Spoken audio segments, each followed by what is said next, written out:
Hello everyone and welcome to another one of my videos. In this one we are going to talk all about the books that I read in October, and you guys, it was kind of a roller coaster ride. I will be completely honest with you. I managed to read 9 books. So 9 books seems to be kind of like the new norm that I have been getting into in the last few months. I'm kind of surprised. I guess in some ways I am busier in the summer, which is weird because I homeschool. But I think a lot of it comes from when I'm homeschooling, we have more of a structure, more of a schedule. So I'm able to manage my time better versus the summer where it's summer and we just don't really like plan anything. We just do things. So the first book that I read was Escaped from Rage by Kissa Murren. Now, I feel like I've talked about this book quite a bit. I also do have a video where I pretty much just reviewed this book just by itself. So I don't really want to get into this book too much because like I said, I did a whole review on this book in another video. So if you are interested in hearing more about this book, then I suggest you go and you watch that review video to get more information. Now, I ended up giving this book a 3.5 star rating. A lot of it was just because the writing was kind of bothering me. It's definitely very raw. My cats decided that some of my stuff didn't need to be on my dresser. Thanks, dude.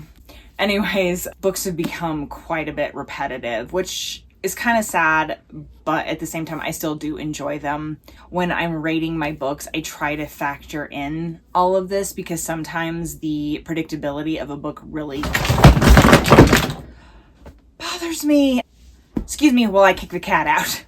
Hopefully my camera's still good. It's still at the right angle. Cats, I swear. He just made a whole mess. So usually that's my job. You know, this thing really needs to go back through some major editing and have some things fixed up. But it wasn't bad, and it's definitely a book at some point I would like to read a book too, mainly because the story has got me. There's quite a mystery in there and some suspense. Like, in the end of the book ended in a cliffhanger that has me going, ooh, how are we going to work through this? If you can get past the horrible writing and just enjoy the story, you know, if you like suspense and kind of like a thriller type setup, it's definitely something worth reading, in my opinion. The next book I read was Phantasma. In the middle of this book, I was enjoying it so much. Oh my gosh, there's cat hair everywhere now that the cat was like on, I had the books that I read piled up and he like scattered them everywhere. And so now there's like hair everywhere. It's shedding season. I was enjoying Phantasma there for a while, to the point where I immediately went and I got book 2 in the series. I gave it a 4 stars. I just felt that the book was very predictable. The way the book was written, it was supposed to be, you know, a big reveal, like a big shock reveal. It was not. It's like a mystery that the FMC is trying to solve, and you're just going, really? I had it solved on page 3. She's spending this whole book, and this is a thick book, and she's spending this whole book trying to solve this mystery, and I'm just going, wow, it's so obvious. Now, there was, again, like I said, there was a few things that I didn't predict, and I was like, oh wow, okay, that's interesting. It just clicked in my head. The whole entire reel, everything that needed to be solved just clicked in my head, and I just knew. And sure enough, I ended up being right. So again, it was a good read, but for me it was very predictable. And I guess, especially because it was October, I was looking to be shocked. I was looking to be terrified. I was looking to be, you know, be given goosebumps and things like that. And it just didn't really do that completely. However, its premises left for some interesting dreams that creeped me out when I woke up. In that way, it was pretty good. But basically, this book is just about a girl named Ophelia. Her and her sister, their mother dies, and Ophelia inherits her mother's powers and all of their debt. And in order to take care of the debt, Ophelia's sister enters these games called Phantasma that are run by, you know, the devils. So in order to try to save her sister, Ophelia signs up for Phantasma, which is basically like this giant mansion, and you have to survive 9 trials and get to like the 9th floor. And if you make it to the 9th floor, then the leader of the mansion will give you your heart's desire, whatever that may be. That's pretty much what this premise is all about. She meets a ghost inside Phantasma, and they kind of make a contract together that if she can solve this riddle, then he will help protect her and get her through as much as he can and guide her through the different trials. So that's pretty much the premises of the book Phantasma. Okay, next we have Terror at the Gates. This ended up being a really good book, and I ended up giving it a 4.5 star book. Now, it wasn't a 5-star for me, mostly because this book was very heavily religion based. Now, I can understand the premises behind the book. There has been so many people in all sorts of different religions that have had leader roles that have pretty much used and abused their leader role to do horrible things to people and in their role of power. And so I feel like this book specifically was targeting more of the Bible. Like, I mean, even the first page of the book, part 1, Genesis, and it quotes the Bible in Ephesians 6:12.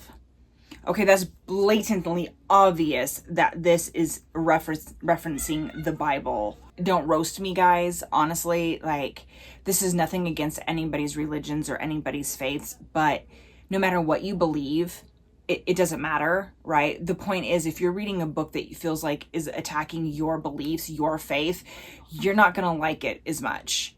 And that's just fact. It doesn't matter anything else. So the fact that I feel like my religion was attacked a little bit in this book, that is nothing to say against anybody or any religion or anything. That's just my own personal opinion. But she does say that she has a lot of friends that, are Christians, that believe in God, that believe in, like things that I believe in. And she loves them and she respects them. And it was nothing against any one religion.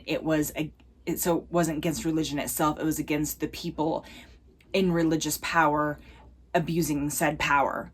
And so again, I can agree with that. And I think it's a very hard subject that a lot of people don't like to talk about, because especially if they're victims, they've been manipulated to believe that they deserve what they got. And they use their beliefs and their faiths to make them feel that way. And it's just sad. And it's something that's not talked about very much. And honestly, I think it should be. In this book, you have a girl named Lilith who is basically just against everything that her family stands for. She doesn't want to be a part of their religion. She doesn't want to be a part of their faith. She's been abused by their spiritual leaders. And so she gets this opportunity to leave her family and go to a different section. There's it's like one big city, but it's split up in different like factions, where she gets a chance to live on her own and be her own person and do her own thing. And she knows eventually that she's going to have to marry whoever it is her father tells her to marry. But she's fighting that as hard as she can. And then that leads to the leader of the area that she's at, Zavarev. And I know I'm saying that wrong, so I'm sorry. I'm just going to call him Zav for short. They've known each other since they were little. And so he kind of tasks himself to kind of keep an eye on her, to take care of her. He's even told her father that he would look after her. And so she's been kind of stealing things and selling them in order to make a living for herself, so that she didn't have to rely on other people. She kind of wants to do things on her own, until she runs across a mysterious blade and people start ending up dead. And so she goes to Zav for help, and they try to solve this mystery and figure out what's up with these blades. So it definitely ended on a cliffhanger.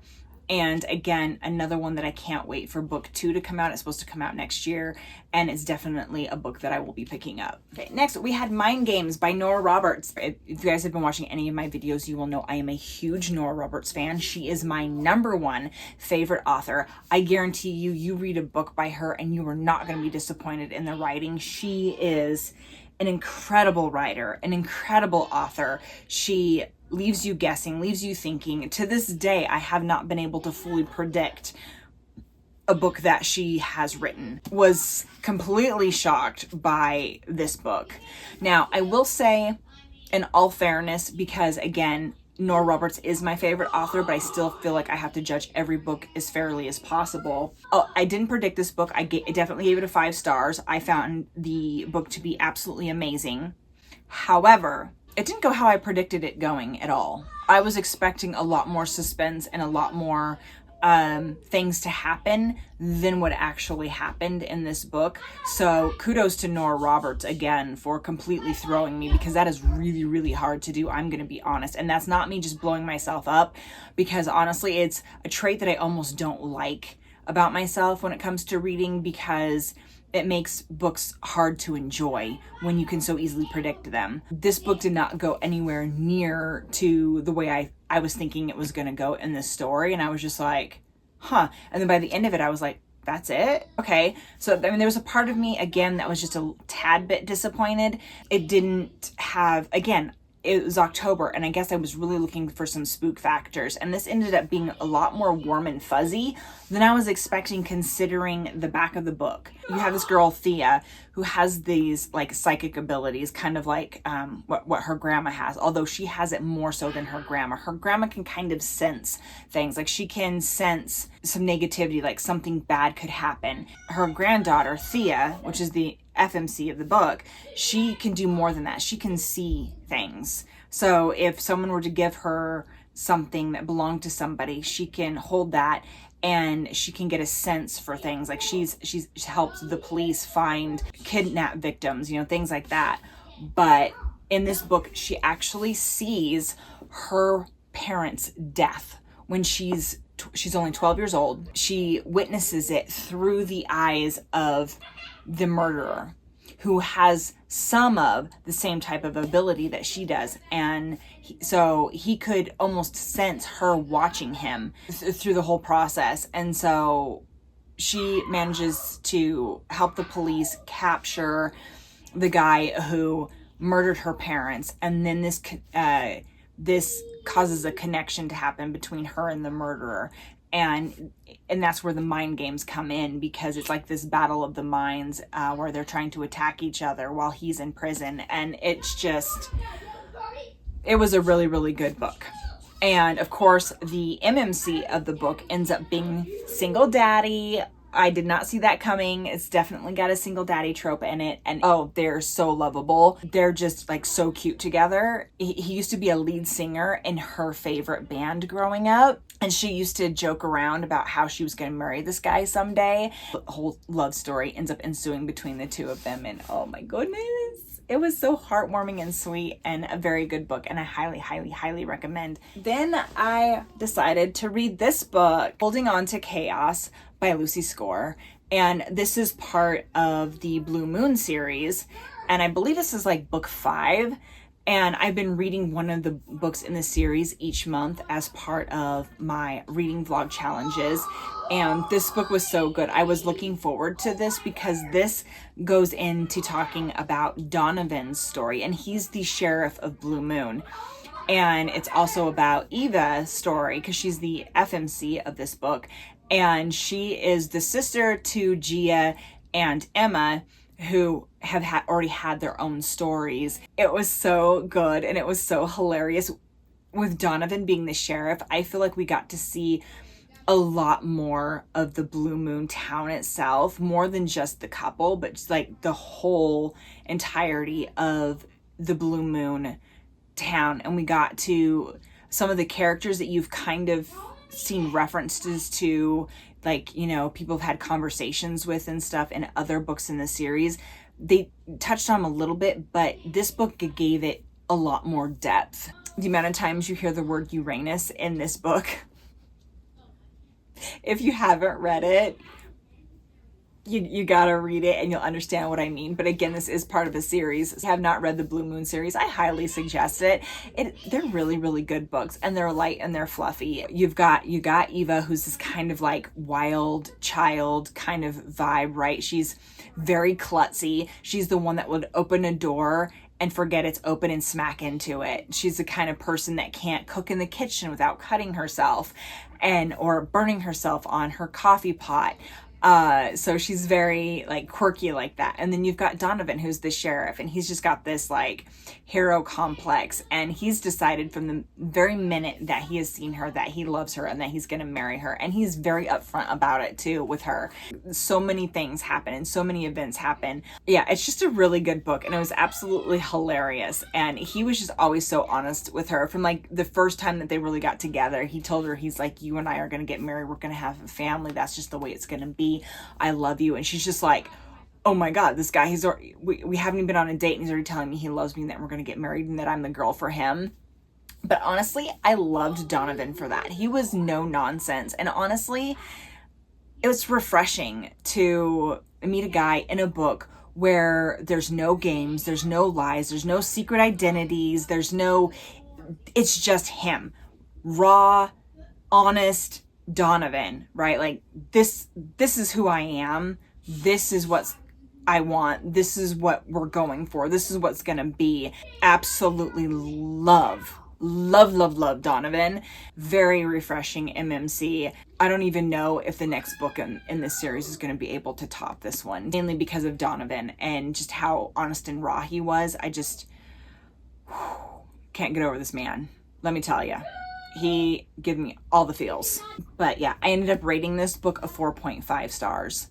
So good. Totally worth it. Absolutely loved it. Okay, and then I was ready to get back into some fall, October enchanted vibes. So then I read The Enchanted Greenhouse by Sarah Beth Durst. Now this is book 2 that follows along with Spell Shop. And Spell Shop was a book I read in September, and it was so fantastic. I absolutely loved it. And then I read this one, and honestly, I thought this one was going to be the last in the series. I thought it was just going to be a duology, and come to find out, it's actually not. There is a third book coming out, and I already know who it's going to be about because I've read this book, and I'm so excited to read her story because she's quirky. And it's going to be a really good book. So I'm looking forward to reading it next year when it comes out. This book is all about Tara Lou. And she is basically, if you've read Spell Shop, you hear a story about a girl who created a spider plant, got in trouble for it, and was turned into a statue.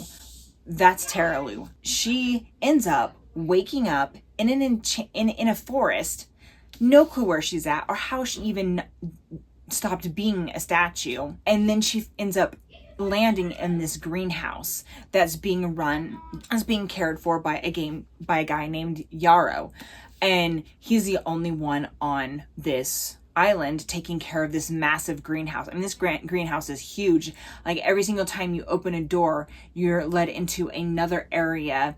It's like almost being in another part of the world with like 1 minute you'll be in the desert with like cactuses and things like that, and then you'll go through another another door and you'll be in a greenhouse that's just all rainforest, and it's magically enchanted so that all of the environments are attuned to each individual greenhouse. But the greenhouse is dying. It's like the enchantments are failing in the greenhouse. She ends up trying to help him solve this mystery as to why the greenhouses are failing and trying to save as many plants as they possibly can.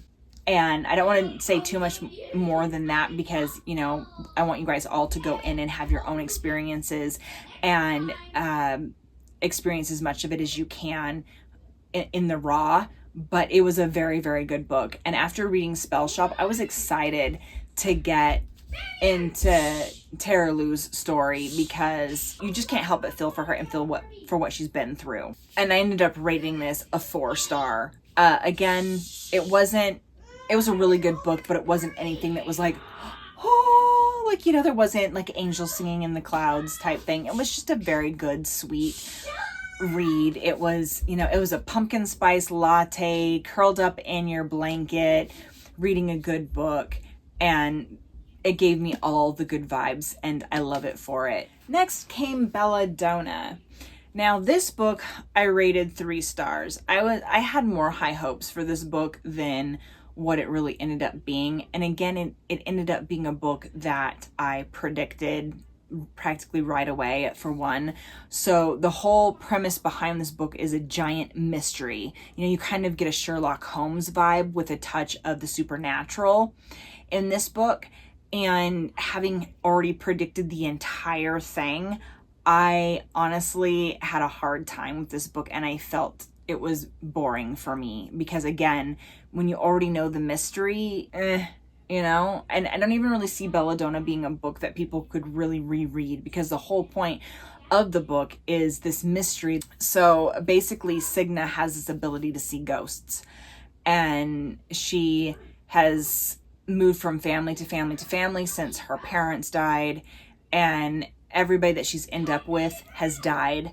And so she's kind of got this this hate for Death himself. She blames Death for all of these people that have died. And so then she ends up with her uncle and her cousins that's being haunted by her dead aunt. Yeah, and apparently her dead aunt had been poisoned. Her daughter, which is Signa's cousin, is now being poisoned with the same stuff. And so she is tasked to try to figure out or who is poisoning her cousin to try to save her life. She doesn't want any more death on her hands. She swears that nobody else is going to die, and she's determined to save her cousin and prevent any more deaths. And so this whole premise is her just trying to solve this mystery with elements of the supernatural, because again, she can talk to ghosts. So I was bored. Not going to say much on who the MMC is at all, because again, that's going to give stuff away if you've never read the book, and I don't want to give away spoilers. I don't want to say it was a bad book, because it wasn't a bad book. I mean, I did rate it 3 stars. It wasn't horrible.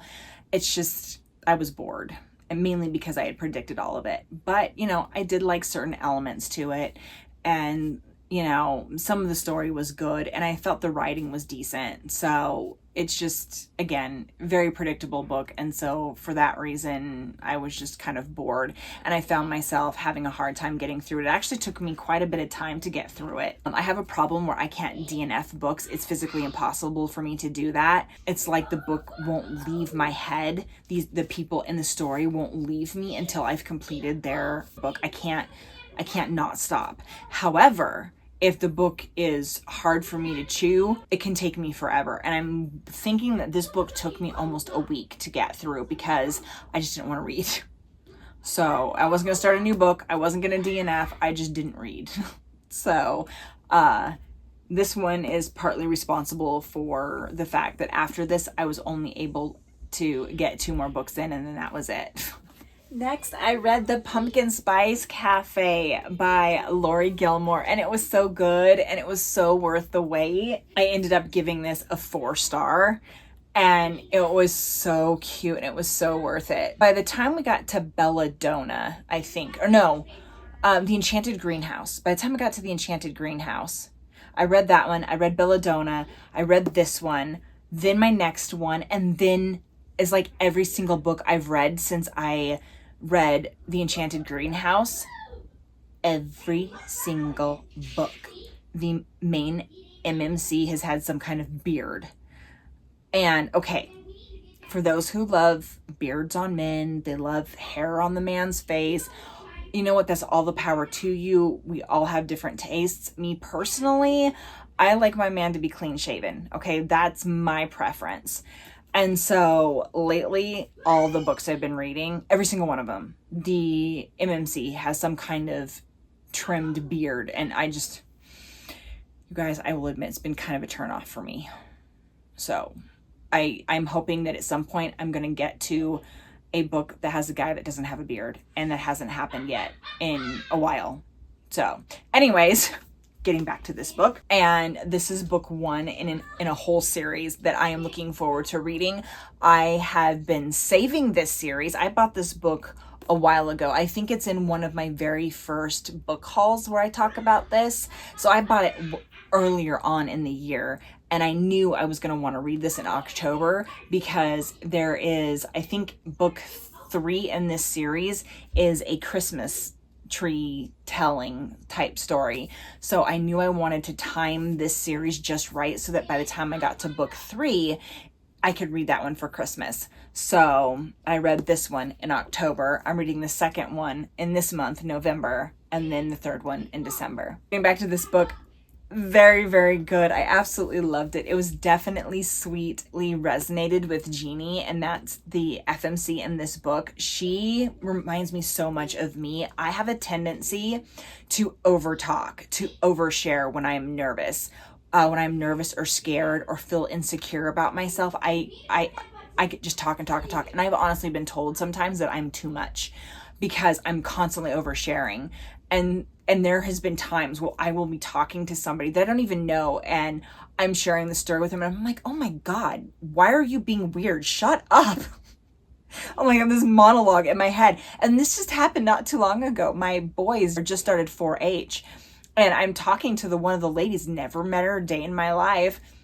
And was just telling her, I was like, yeah, I homeschool, and I'm really looking forward to my kids getting a chance to, meet other kids and socialize and make friends. And then I just go weird. It's like, oh yeah, and I'm looking for a way to socialize and make friends because, when you become a homeschool mom, right, you don't really get to get out and have opportunities to make friends. And I'm shy and nervous, and I'm just going, why are you oversharing this information, right? Like, just shut up already. And I just keep going. And I was so embarrassed. By the time I got home, I wanted to bury my head in a pillow. And I was just like, why? You're so much. You're so dramatic. But anyways, I really resonate with Jeannie because she's kind of that way too. She's a little much. She likes to overshare, overcompensate on things, right, to make herself feel better. Then you've got Logan, who's this like beefy, like lumberjack style guy with his plaid shirts. He works on a farm, he's got his beard, right, and he's all big and muscular, and he's kind of quiet and shy, and she's just all bubbly and talking, and he's just like and he's like answering in grunts, right? But he's also had his heart broken, and so he doesn't want to trust. And so this is all about her getting through his shields. It's about him learning to love again, but it's also about her learning about herself. She realizes that the life that she's been living wasn't the life that she really wanted. And so now she's trying to find herself amidst all of these changes that are going on in her life. And so it's like these two find each other and they ground each other and they help each other. He helps centers her and she helps bring him out of his shell.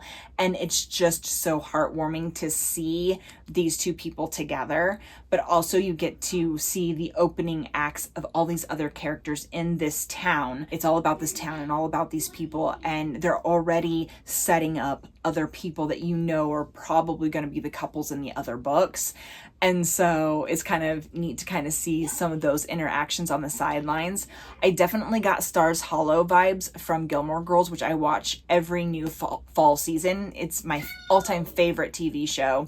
And I love how they gave elements of the town meetings inside this book. So the town meetings in the Gilmore Girls TV show are like one of my favorite things. I mean, I would love to go to a small town and see if town meetings actually happen like that in real life. So if you're watching this and you're from a small town, let me know, does your town do things like that? Because I'm like genuinely curious if that's really something that happens, or if it was just something that Gilmore Girls make believed and other people have just in other books have just bummed off of. But like, I don't know, it had all of the Gilmore Girl vibes in this book and then some.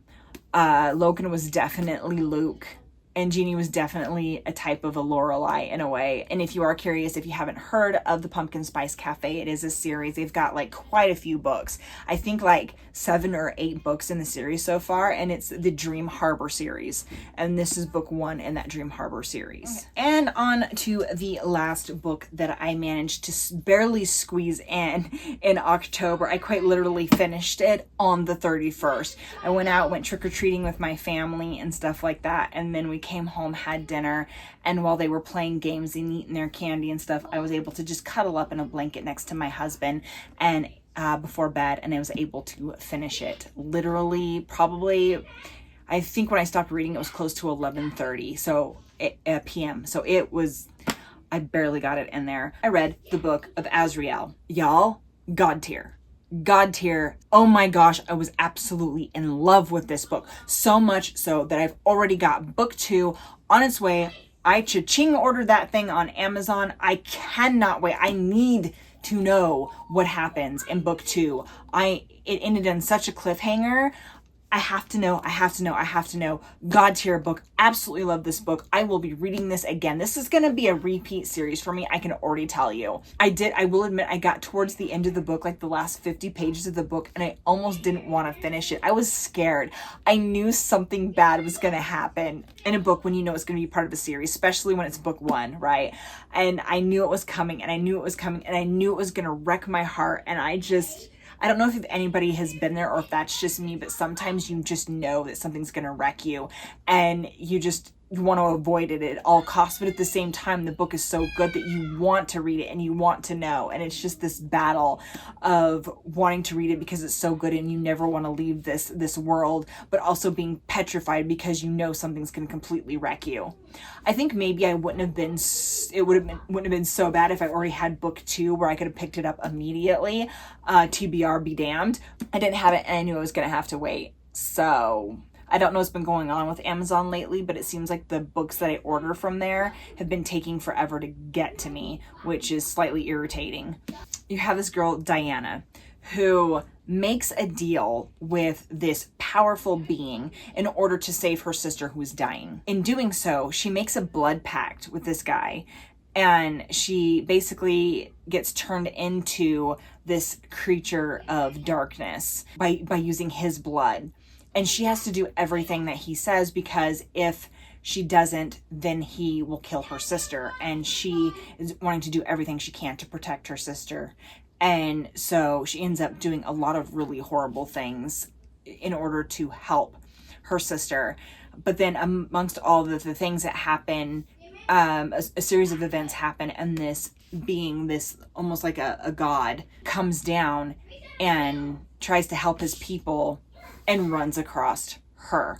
Mortal enemies that end up working together to try to find this book, the Book of Azriel, trying to find this book before the guy who basically made her finds it.